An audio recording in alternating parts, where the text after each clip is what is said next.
Hello, everyone. Welcome back to another episode of Sitting Down When I'm Supposed to Wave. I'd like to welcome you back. I hope you enjoyed the last episode. We're back with another episode today of Legends of Equestria, and oh boy, this one is a bit of an interesting one. Uh, well, I tell you what, why don't we get right into it and then we'll start talking about it. All right, here's Luster. You have to talk to Luster, who's out here on the side of the train station in the Crystal Kingdom. Let's start by talking to him. It is early morning. It's just past 6, so let's go. Don't distract me. I'll slip up. I know it'll slip up. I just have to keep an eye on it. Well, howdy. Don't let me keep you from that. Keep an eye on what? You all right, mister? Let's say that. Can't look away. Can't turn my back. That's what it's waiting for. Have you heard of psychologists? I know a great one in Applewood. You should check him out. What's waiting for? You know, by giving me your attention, you're giving it a chance to escape, right? Let's say the second one. Yeah, go ahead, pretend you don't see it. You probably don't. I am the only one who's seen the signs. Look at that rock over there. What, that one? It rocks. You'd think that rock would be a crystal, what with this being the Crystal Kingdom and all. I'm gonna name it Rocco. Is that okay? Uh, I guess let's say it rocks. That's not actually a rock. It's a changeling spy. I remember back before the Great Changeling War. I was just a wee lad, ate my vegetables, did my homework, didn't go to war because of flat feet, but I still did my patriotic duty for the kingdom. Zipped off to a factory and helped construct weapons for the war effort.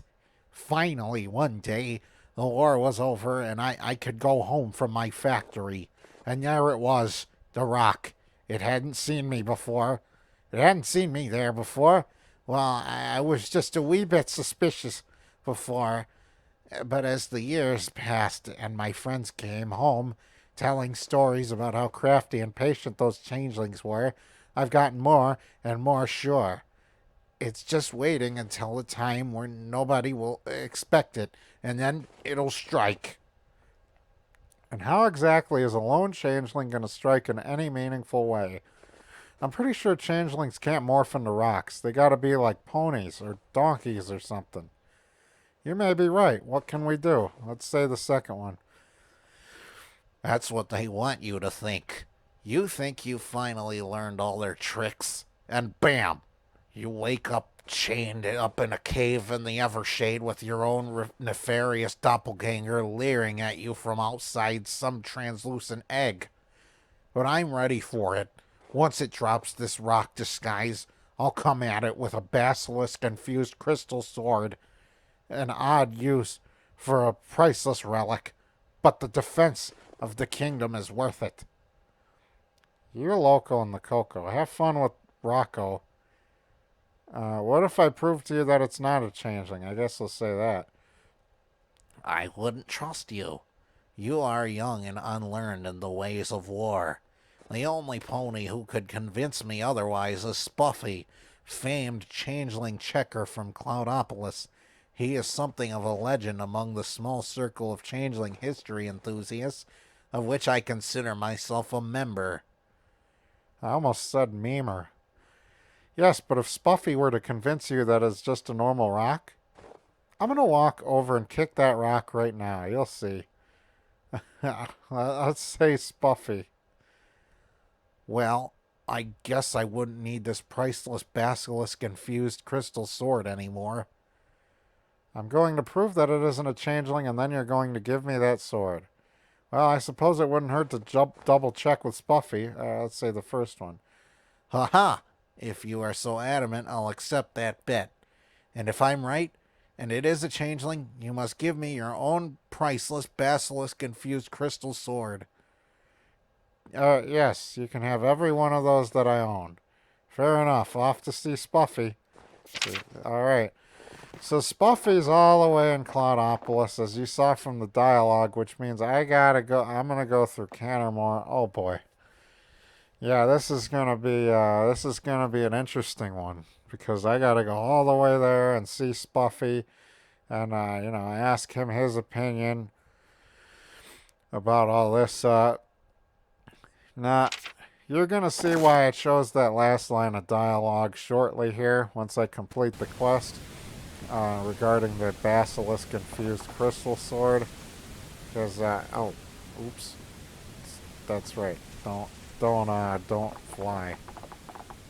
Huh, it's so early that you can barely see its light out. But the sky, I love that grayish purple color. It just, I really like how it looks during the very early morning cycle. To be fair, it's not actually cycling through right now. I actually changed the time, which I do for a lot of these.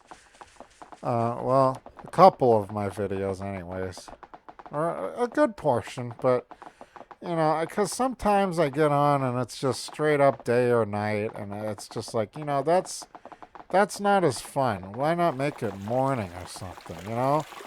Make it something looking good. But that looked like there was some kind of cloud that just like formed out of that portal. What was happening over there?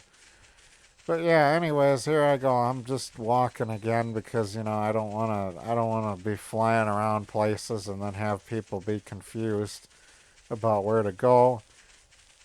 Because the whole point of this series, while it is entertaining for me to make, uh, I do want to make this series educational. I want it to be a walkthrough for anyone who's watching it. So, I mean, I guess if you know the way you can speed up the video or something, or just like, just skip past this or whatever you want to do. What is this building? This just says Clownopolis, doesn't it? Yeah, two Clown. Two. I can't even. Yeah, I think it says that. I can't read it from this angle. From how I'm looking at the screen. Remember what you're seeing on video, it kind of looks different from what I'm actually looking at. The lighting is a little bit different, and it's, in fact, you know what? Let me make it a little bit later than I made it, just so we can act like time has passed.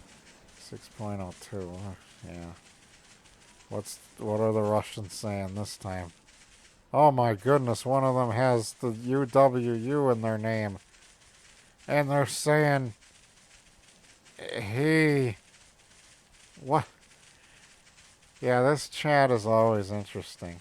Oh, look at that. Yeah, it's definitely brighter out now. Yeah, oh, you can see some sun out there in the distance as well. And you can hear some wind. We got some wind up here. One thing that's interesting is now that it's the winter event, I'm kind of speculating. I wonder maybe next year. I'm going to predict next year they're going to have Cantermore covered in snow because that would just be fitting. Come on. I'm surprised they covered the Crystal Kingdom before they got Cantermore. I know it's kind of fitting and all, but they really should have gotten Cantermore, or at least I feel like Cantermore should have been covered first, but oh well, it doesn't matter. I like Cantermore with grass, but it'll be interesting to see it when it's finally covered with snow. And now they're kind of making some good progress on this game, so at least from what I've seen, there's some more fruitful updates and everything. So it would seem that maybe at this pace they'll have Cantermore covered in snow. Now, of course, I do. It's worth pointing out it is a volunteer project, so the fact that they've put so much work into this is absolutely incredible. When I was hoping that whole speech I just gave didn't sound too much like I was just like, oh, they need to add more stuff and hurry up. No, just the fact that we have this is already great. Okay, I just wanted to make that clear because I absolutely just I have so much respect for this game and everything that it has. It's absolutely fantastic. I mean, look at this. And you hear how I always talk about the atmosphere. But anyways, just wanted to get that out of the way because I feel like what I said sounded kind of derogatory, but oh well. Let's go ahead and talk to Spuffy right over here, who's on the side of the building that's on the right next to the hospital here. Here we go. Sorry, young stallion. You missed sign-ups for the Frying Pan Dueling Tournament by just under 10 minutes. Amazingly, that's not what I've come to talk about. I come on behalf of a crystal pony who thinks he's seen a changeling. Let's say that. A changeling? This is a serious insinuation. How does he know for sure? Well, he doesn't. That's why I've come to ask you. How can you tell a changeling? Well, let's say the first one. There are two simple ways to see if someone's a changeling. The one that causes the subject less lifelong trauma involves knocking them out. Changelings can't maintain a disguise once they're unconscious. I've got some spare frying pans if you need a bludgeoning weapon to help you with that. I don't think that'll be necessary. Or yes, say yes. The second way is by setting them on fire. If they're a changeling, they'll be too busy running around and screaming to keep their disguise up. Plus, their screams almost never sound like the person they're impersonating. It's foolproof, but you may have some explaining to do if they turn out not to be a changeling. I don't think either of those methods will work. This changeling is disguised as a rock. Can changelings disguise as inanimate objects? We'll say that. Not normally. A scarecrow, perhaps, but it would have to be shaped like a pony. Plus, then all they could do is just stand there. Kinda limits their options. And that's what I needed to know, thanks. Luster will be so glad to hear that, let's say that. Sounds like you've got the situation under control. Good luck, trooper. Now, if you'll excuse me, I need to practice my... I don't know how to say that. Saute. Okay, well, we got the frying pan. Yeah, I wanted to get the frying pan. This guy with his color-changing lantern thinks he's so cool. You know, it's too bad that I'm more than likely not going to get one of those. Let's use my navigator's lantern that I worked extremely hard for, reading Ancient Aviator's entire tale. I mean, Lork. Man, can you believe I have to go back to the Crystal Kingdom already? I'm going to show you a shortcut in this video. I know I don't usually like to do this kind of thing, but for those of you who don't want to do the running around, I figured I've done this many, many times already. So for those of you who don't want to do the running around, here's a trick for you. I type /stuck in the chat, which is you exploit the feature that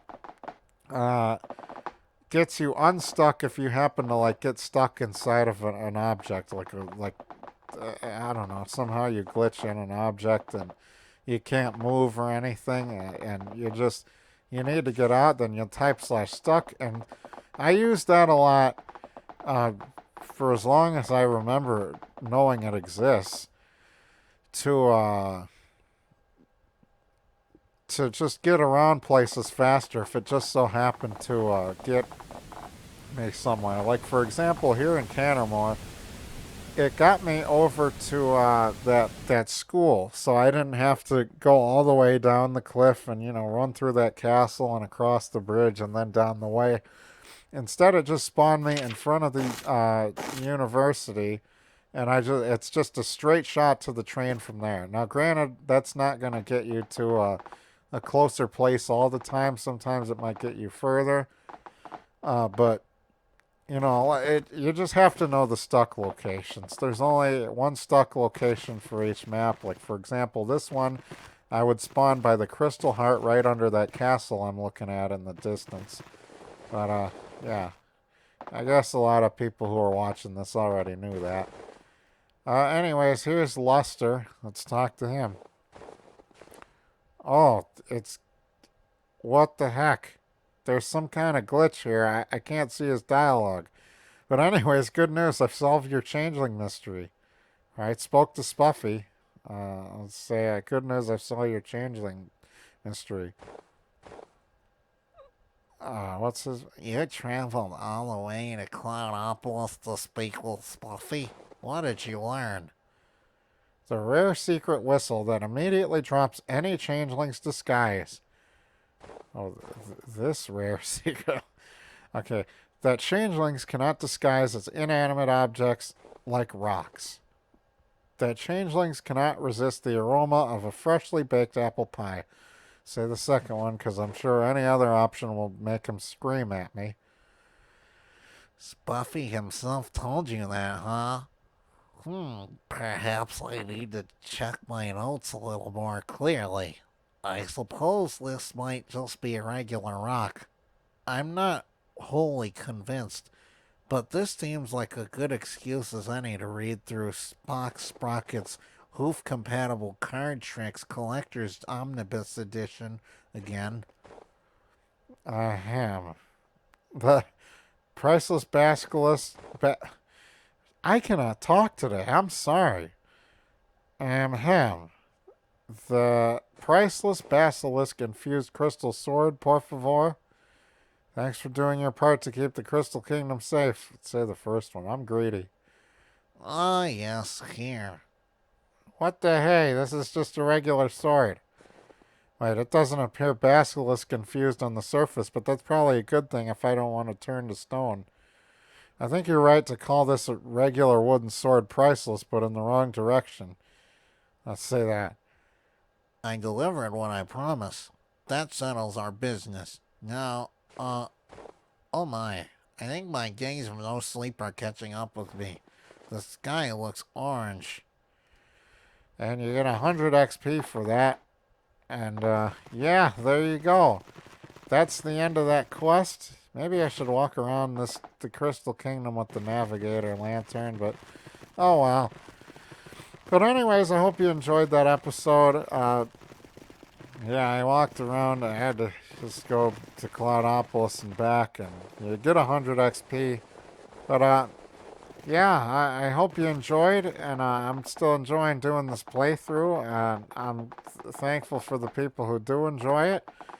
And yeah, as you can see, the priceless sword was just a wooden sword. So, yeah, it's just that wooden sword, and yeah, I mean, I guess that's it. Alright, everyone. I hope you enjoyed, and I will see you in the next episode. Take care, everybody.